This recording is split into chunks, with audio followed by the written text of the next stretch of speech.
Hello, welcome to Aging Well in America. We're broadcasting from the Grosse Pointe War Memorial. Every day, 7,000 Americans turn 65. In the last 20 years, the number of those aged 85 and older has doubled to about 6 million. Within the next 40 years, that number, 6 million, will become 20 million. There will be 20 million Americans aged 85 and older. Are we ready?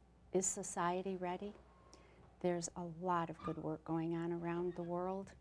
And with us today, we have a representative from the Greater Michigan chapter of the Alzheimer's Association. And she's going to tell us about one of the most recent pieces of legislation that is starting to get some teeth in it. I'd like to welcome Carrie Collins from the Alzheimer's Association. Welcome, Carrie. Thank you for having me. So glad to have you with us today. Last week, there was a plan that was released by the Health and Human Services Department, which puts some meat, some real detail into the overall plan that President Obama signed back in January. Can you give us really just the high level of the plan? Absolutely. The Alzheimer's Association was so excited to have this piece of legislation signed into law in January of 2011. Usually when you advocate for a piece of legislation, once it's passed and signed into law, you kind of sit back and wait for it to be implemented and take, you would hope, the effect that you would hope it would take. With this piece of legislation, it was very different. This specific piece of legislation, NAPA, or National Alzheimer's Plan Act, asked the federal government to, for the first time ever, bring multi-agencies together and create a plan to attack and address Alzheimer's. Alzheimer's was the only preventable cause of death in the top 10 that didn't have a plan to address it. When you look at cancer, heart disease, all of those diseases had a plan except for Alzheimer's. So at this time, we are in the stage of kind of the devil's in the details. We are working to see with the bureaucracy what this plan is going to entail and how we're going to come together as a nation and address Alzheimer's. Great, thank you. I know that the plan has several categories. And one of the biggest, of course, is the effort to treat and prevent the disease and have that ability by the year 2025. Absolutely. Tell us a little about how you think that we'll be able to accomplish that. Oh, I'm so excited that that is the first part of the plan that the agency is coming together to work on right now. Our CEO, Harry Johns, is a part of that effort. They brought stakeholders from all different areas of aging and all different government agencies together, and they're starting to work on how they are going to address this disease. Right now, when you get a diagnosis of Alzheimer's, it's a progressive and fatal brain disease. There's no really known way to stop it, no prevention for it. So we're looking at having something like that in place by 2025, and that is what the council is working on right now. And again, that council is being formed as a direct result of that NAPA legislation. Yeah. So it will be so exciting this winter and the spring to see how that disease is going to be addressed and attacked. So one of the things that I understand is that the research that is being done out there really needs people to participate, to become part of the research projects, the trials, if you will. I've seen on your website where you really look and ask and advocate for people to come forward if they have any family members that they believe have Alzheimer's, because of course it's not always easy to diagnose. Part of that, however, the challenge I see is that so many people in their middle age will say they don't want to know. If they have it, they don't want to know. They just want to go about their lives today as they do. How does an advocacy group like Alzheimer's Association address that when we need those people to step forward? Well, unfortunately, there still is a big stigma surrounding the disease. We're seeing it impact people at a younger age because we have better diagnostic tools to know what's going on. Someone can be diagnosed in the prime of their career, in the prime of their life, 50s, 60s. They could have 2 kids in college, definitely weren't planning to stop work at that time. So there can be a huge stigma as far as getting a diagnosis and coming out and saying that they have the disease. Some people are no longer able to continue work at that time due to liability issues. So it's a huge issue. We're working with that on multiple levels. One is that we have an early stage advocacy group that are meeting with politicians, letting them know what people in their community need, what caregivers need. It's very important if you feel that you have one of the warning signs, and we do have the warning signs listed on our website, and you can also call our toll-free hotline to get those. If you think you have them or you saw them in a loved one over the holidays, to find out what those are and get educated. For one reason, it could not be Alzheimer's at all. Sure. Some of these warning signs mimic things that could happen when you have a medication interaction, when you have a cardiovascular issue. So kind of hiding from that doesn't make it go away. You need to address it head on. Another kind of issue with Alzheimer's is when you're in denial, you lose time. You lose time you could be working with your doctor on maybe a cocktail of drugs to delay the symptoms. You lose time with your family where you could be planning and making your financial and care wishes known and enjoying your time. So you're really, it's not a good idea for several reasons. And when we talk about the family, do we have enough research that shows that it is genetic, that it runs in families, if you will? Oh, there's good news and bad news on that front. The last studies that I show, and again, a lot of what we know about Alzheimer's we have found out in the last 10 years. New research is going on all the time. That is one reason why fully funding Alzheimer's research is so critical. We don't want to lose out on that new generation of information. We want people who are in college right now and going to be the next generation of researchers, we want them to know that their labs are fully funded if they go into the Alzheimer's spectrum of things. With research, and whether or not it is hereditary. Oh yes, absolutely.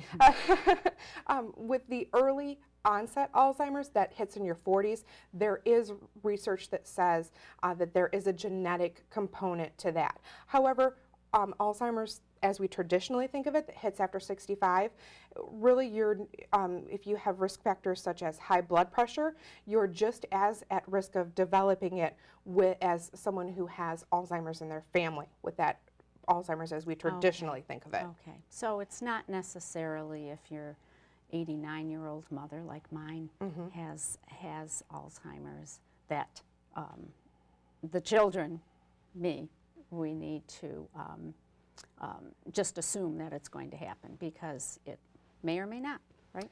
No, you're not predestined for it, and there's things you can do to protect your brain health, such as staying active, doing the Sudoku, doing the crossword puzzles. Most importantly, staying socially active, staying connected with friends, and doing new and different things that really can protect your brain health and go a long way in preventing the disease. So, working on brain exercises, brain fitness, if you will, can make a difference?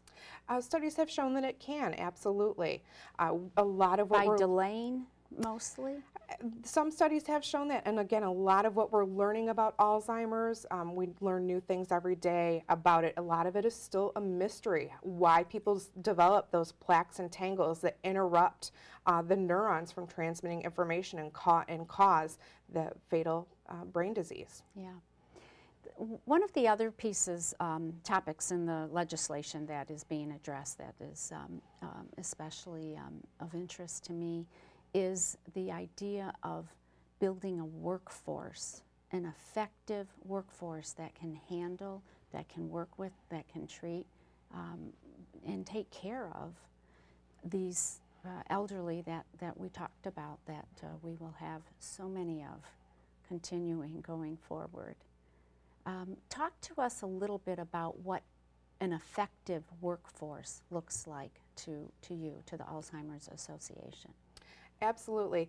We at the Alzheimer's Association really strive to meet families, caregivers, and those diagnosed with the disease where they're at. Some people choose to care for their individual at home. We in Michigan have the highest number of family or unpaid dementia caregivers per capita than any state across the country, Really? actually. Let's stop there.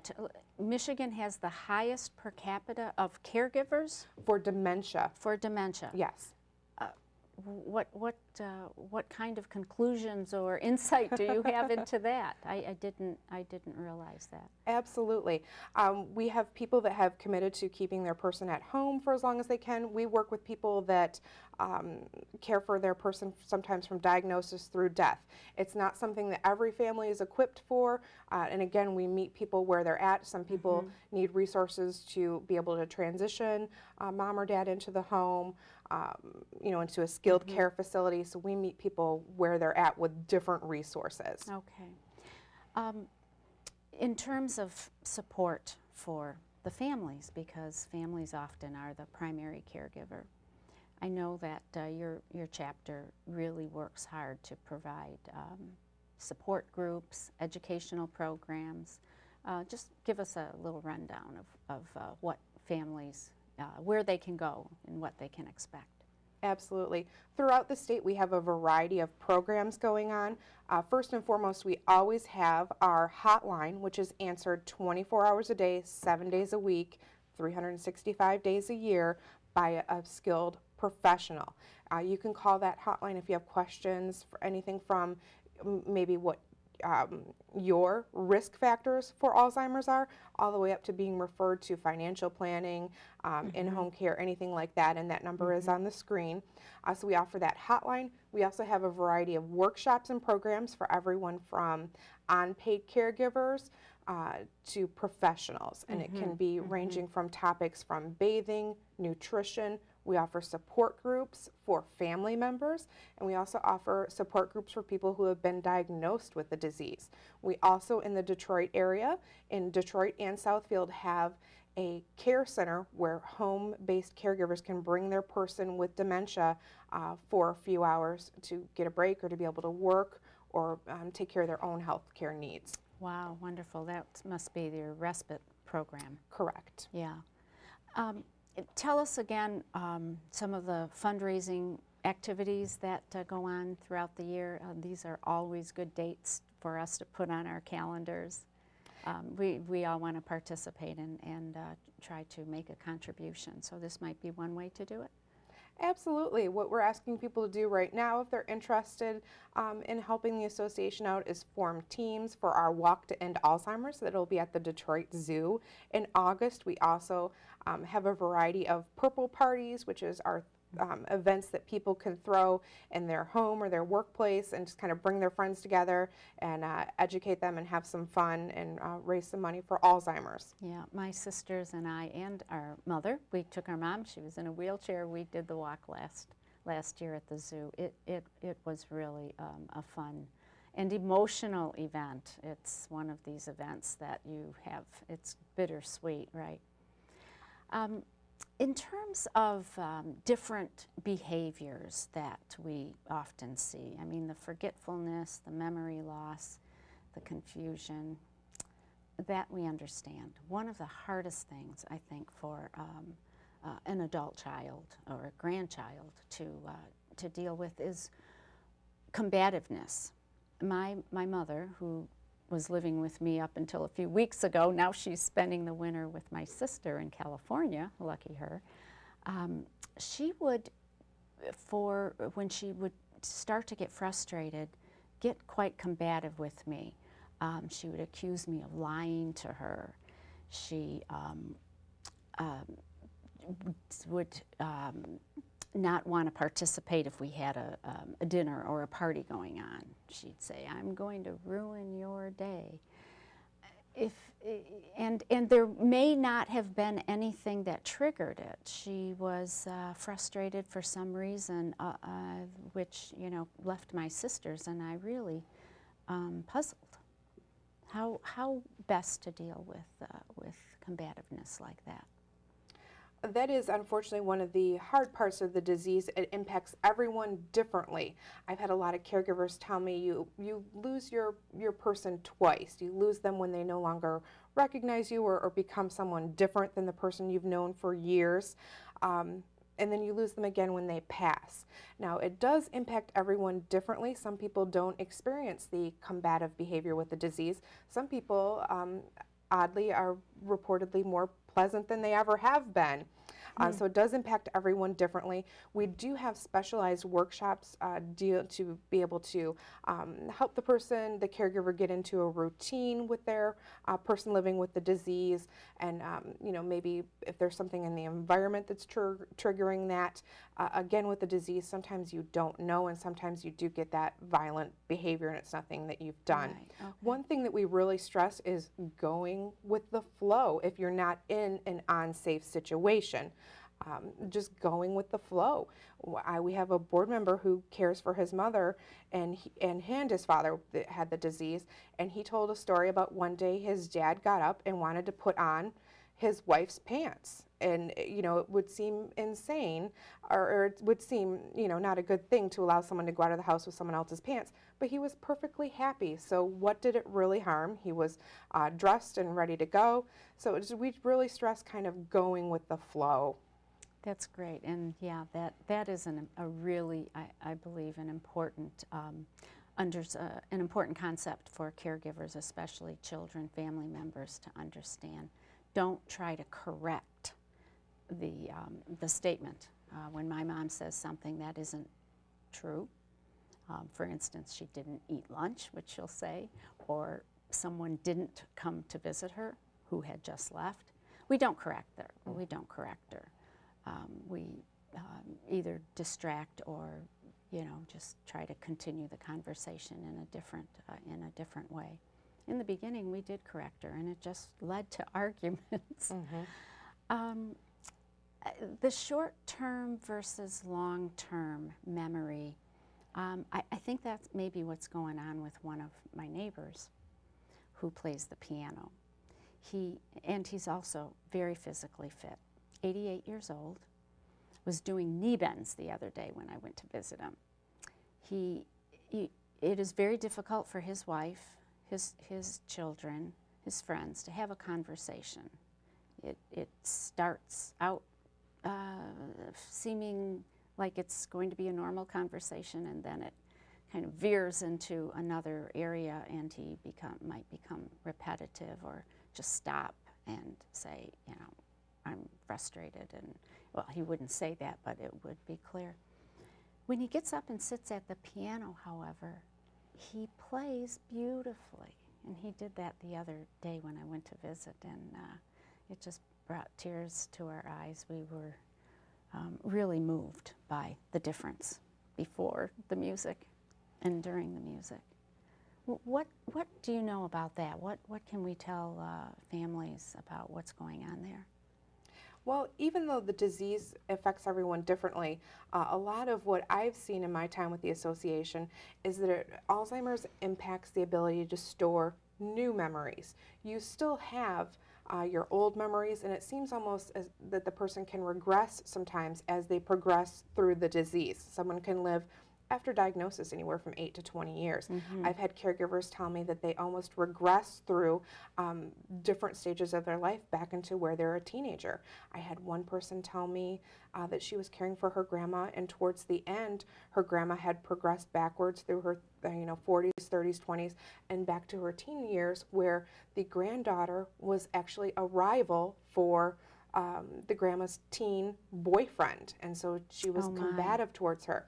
There is a whole interesting line of great therapy around this idea, including playing music that was maybe in the top 10 when the person was in their teens and their 20s.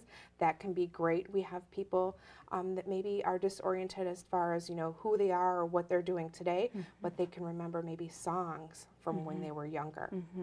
And being able to sing those songs or play a musical instrument, it's a good idea, of course, because it helps calm and helps the loved one feel as though he or she is doing the right thing, right? As opposed to constantly being, I imagine that sensing how your family is looking at you or talking about you has got to add to the level of frustration.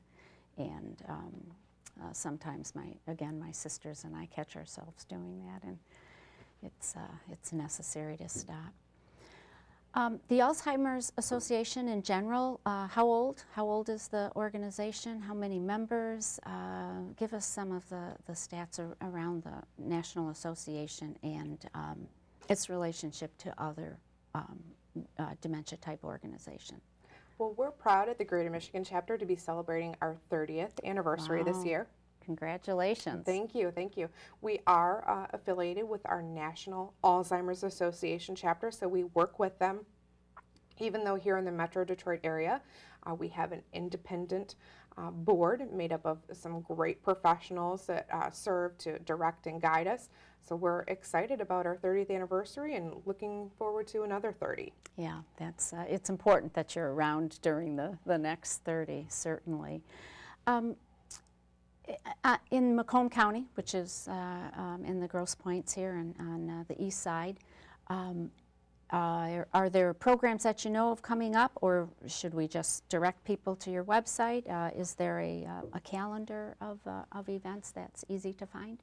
Absolutely. You would find a calendar of events and special programs broken down by county. We have regular support groups that meet. We have regular advocacy activity. So if you are a caregiver and you would like to be part of the dialogue about what communities need or what the life of what the 24-hour day of a caregiver is like, those activities are going on all the time. Oh, wonderful. And we have a variety of specialized workshops dealing with everything from nutrition to bathing to financial planning that would be going on throughout the year as well. Yeah, that's wonderful.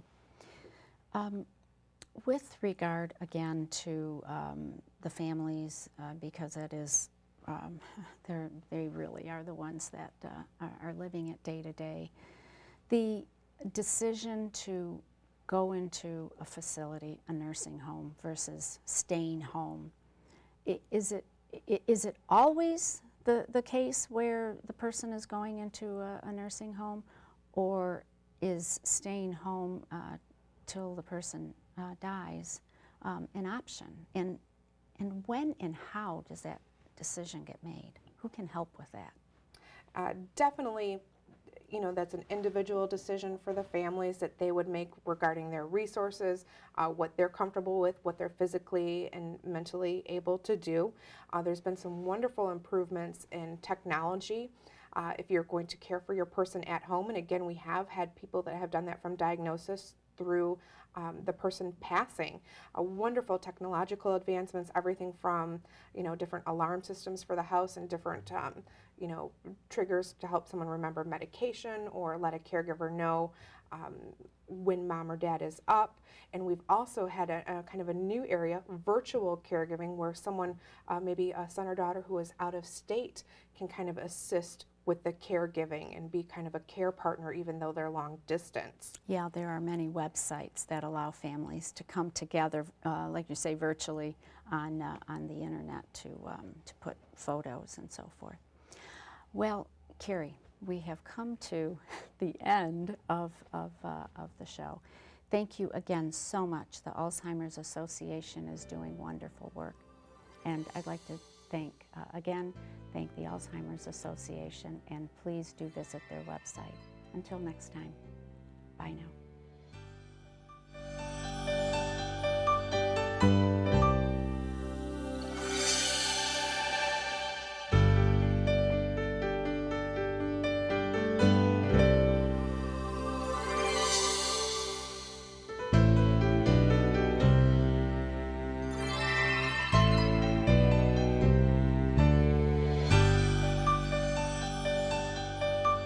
you.